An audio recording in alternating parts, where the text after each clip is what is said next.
Hello, this is a cold read. I'm going to say everything out loud as a VC and an angel investor. When I see a pitch deck for the very first time that I don't know anything about, that I would think but never tell anyone. And this is supposed to help people understand where confidence is won or lost when you send a pitch out, particularly via email, to get a meeting. So, don't know anything about this one. It's called Sapling. All right, here we go. I see 13 slides, not too many. I would prefer fewer, but what that means is I'm going to read it at the pace the founders intend. Growing flavor-packed, nutrient-rich produce with autonomous robotics and machine learning. Okay. This is on the fringe of deep tech, if it's what I think it is, which means I'm actually going to look at this pitch deck in a very different way than like a SaaS product or an AI LLM, ding, ding, ding, ding, ding, or sort of blockchain. Like, I'm going to look at this very differently.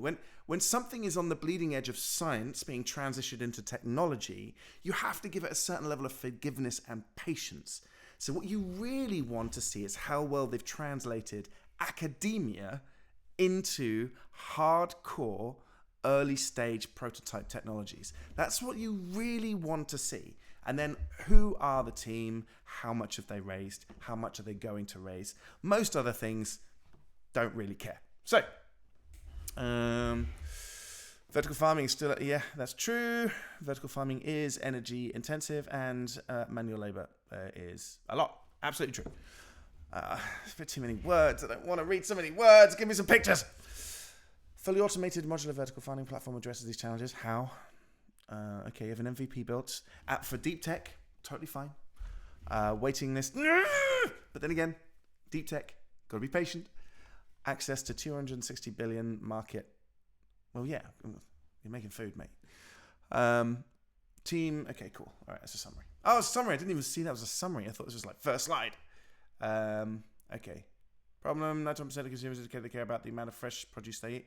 I mean, obviously, you don't need to state the obvious. I'm not going to bother reading it. Production, the costs were too high. Technology wasn't ready. Vertical farming solution. Uses 96% less water. Okay. So I know vertical farming relatively well. I've taken a punt on a vertical farm in Bermondsey. That's it. So yeah, I understand all this. That's fine. The solution, I want to see what you have figured out that other vertical farmers have not. Robotic modules designed to perform repetitive and okay, so you're not necessarily improving the vertical farming side of things. You're improving the human component of the vertical farming. Now that is interesting. Okay, don't care. I just want to see how it works. Fully autonomous urban indoor farms. Well, there will always still be humans. Are these actual screenshots? The second you show screenshots, I'd expect it to exist. If it doesn't, I need to see it existing. Roadmap. Okay. Growing unit MVP built using only 1,200K. Sorry, £1,200. I'm left with confusion. What has actually been done? What science are you extracting? I mean, machine learned state of produce there's a lot of focus in that.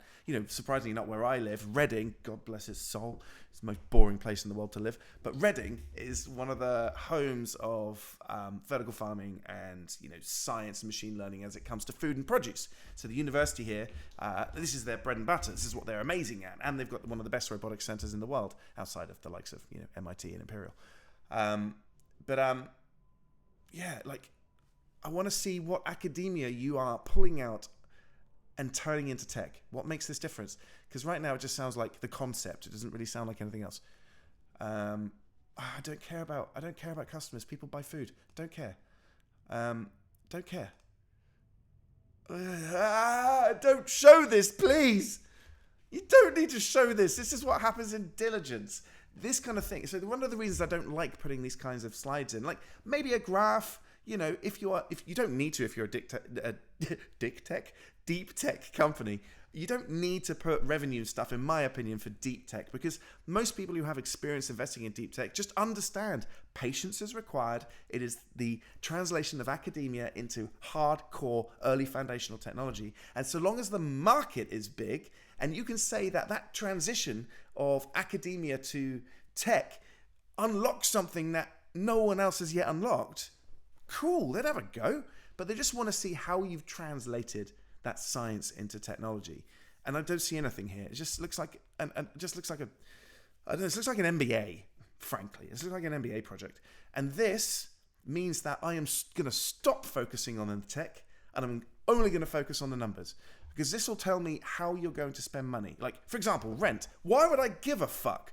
But it's here, so I'm going to look at it. You're going to spend 315 grand on 2026 rent, and then the same on 2027 rent. Bullshit, because rent goes up around 10 to 15% every year, particularly in commercial landscapes, if you don't have a fixed contract, that is. So it just smells of MBA. Masters in physics, PhD in atomic physics. With respect, this isn't technically physics. You've managed to, okay, like, cool. You've got some street cred in the academic world. Masters in physics, again. Like, it's fine. You're very clever. I have no doubt. But important? I mean, how does this relate to vertical farming? Damn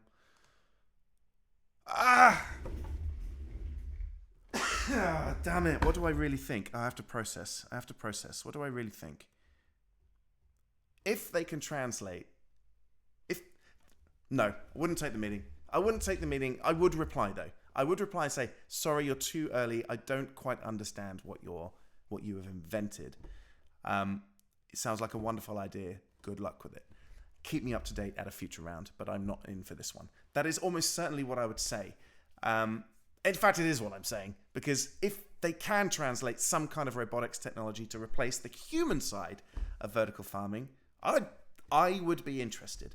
I would be really interested, because it would be nice to complement that with the farms that I took a punt on in Bermondsey. Like, everyone collaborates in this kind of stuff.